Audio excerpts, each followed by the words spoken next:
हार गले में पहनने का एक जेवर है जो चांदी या सोने का बनाया जाता है। पुराने ज़माने में औरतें ये जेवर बहुत शौक से पहनती थीं। जो औरत बहुत अमीर होती वो अपने हार में हीरे जवाहरात जुड़वा लिया करती थीं और ऐसे हार को चंदन हार कहा जाता था।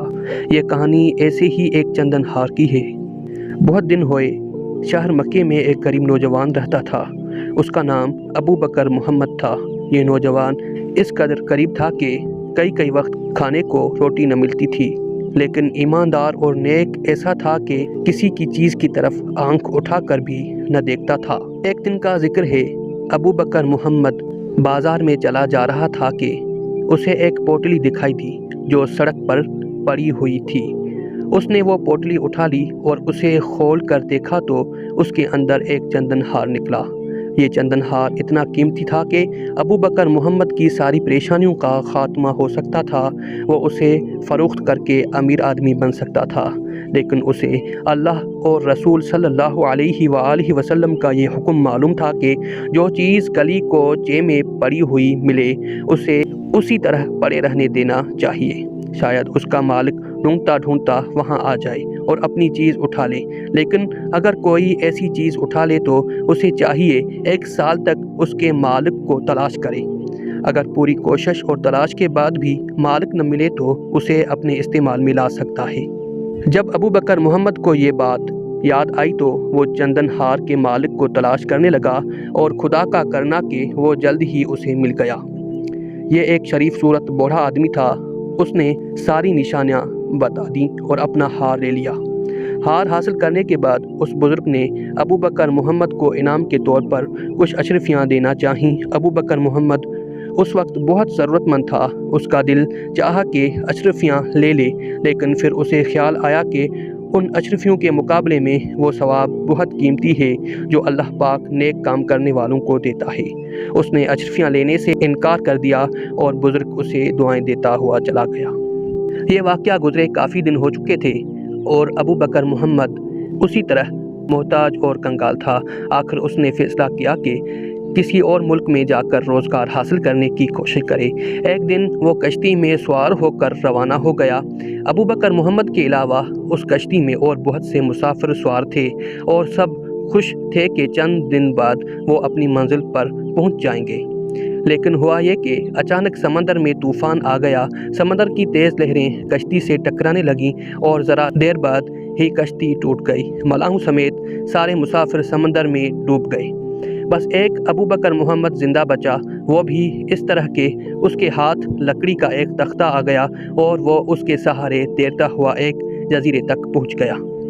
यह जजीरा था तो छोटा सा, लेकिन उसमें रहने वाले नेक और दीनदार लोग थे। उन सब का मज़हब इस्लाम था और वो अपने मज़हब के हुक्मों पर पूरी तरह अमल करते थे। अबू बकर मोहम्मद जजीरे में आया तो उन्होंने अपने मज़हब के हुक्म के मुताबिक उसकी पूरी तरह मदद की। उसे खाना खिलाया और रहने को ठिकाना दिया। जब उन्हें ये मालूम हुआ कि ये मुसाफिर अब इसी जजीरे में रहेगा तो उसे एक मदरसे में मुलाजमत दे दी और यूं वो बहुत इज़्ज़त और आराम के साथ ज़िंदगी गुजारने लगा। अबू बकर मोहम्मद पहले ही बहुत नेक दिल था। अब उसे हर तरह का आराम और इज़्ज़त हासिल हुई तो और भी नेक और अच्छा बन गया। वो खूब मेहनत से बच्चों को पढ़ाता और हर शख्स की मदद करता।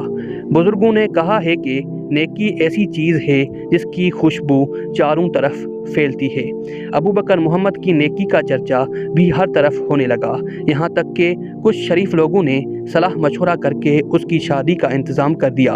वो लोग उसके पास आए और उससे कहा, हमारे जजीरे में एक बहुत शरीफ शख्स रहता था। कुछ ही दिन पहले उसका इंतकाल हुआ है और अब उसकी अकलौती बेटी जो बहुत खूबसूरत और सलीकामंद है अकेली रह गई है। अगर आप पसंद करें तो उसके साथ आपका निकाह कर दिया जाए। अबू बकर मोहम्मद रजामंद हो गया और उस लड़की से उसकी शादी हो गई। शादी के बाद उसने अपनी बीवी को देखा तो हैरत से उसकी आंखें खुली की खुली रह गईं। इसलिए नहीं कि वो उसके अंदाजे से भी ज़्यादा खूबसूरत थी, बल्कि इसलिए कि उसने अपने गले में वही हार पहन रखा था जो मक्के के बाज़ार में इसने उस बूढ़े को इसने दिया था। इसने बीवी से हार के बारे में पूछा तो उसने बताया, हार मेरे ابا جان نے میرے لیے خریدا تھا۔ اس نے اس کے گم ہو جانے اور پھر مل جانے کا قصہ بھی سنایا اور یہ بھی بتایا کہ جس ایماندار نوجوان نے یہ ہار واپس کیا تھا، میرے والد صاحب اسے ہمیشہ یاد کرتے رہتے تھے۔ یہ بات سن کر ابو بکر محمد کی آنکھوں میں خوشی کی آنسو آ گئے۔ اس نے اپنی بیوی کو بتایا کہ جس نوجوان نے یہ ہار واپس کیا تھا وہ میں ہی ہوں، اور میں اس وجہ سے حیران ہوا تھا کہ یہ ہار تمہارے پاس کس طرح آ گیا۔ اس کی بیوی نے کہا، یہ آپ کی اسی نیکی کا انعام ہے، نہ صرف آپ کو یہ ہار مل گیا بلکہ وہ لڑکی بھی مل گئی جس کے لیے یہ خریدا گیا تھا۔ ابو بکر محمد نے کہا، بے شک یہ خدا کی مہربانی ہے۔ اس واقعے سے یہ ثابت ہو گیا ہے کہ اللہ پاک اپنے بندوں کی معمولی سی نیکی کا بھی بہت اچھا بدلہ دیتا ہے۔ دونوں میاں بیوی نے سچے دل سے خدا کا شکر ادا کیا اور پھر عزت اور آرام سے زندگی گزارنے لگے۔ کہتے ہیں کہ ابو بکر محمد کی عزت اور دولت روز بروز زیادہ ہوتی گئی، یہاں تک کہ وہ دین کا ایک بہت بڑا عالم مانا گیا۔ ہماری کتابوں میں جس قاضی ابو بکر محمد بن عبد الباقی انصاری کا نام آتا ہے وہ یہی ابو بکر محمد ہیں۔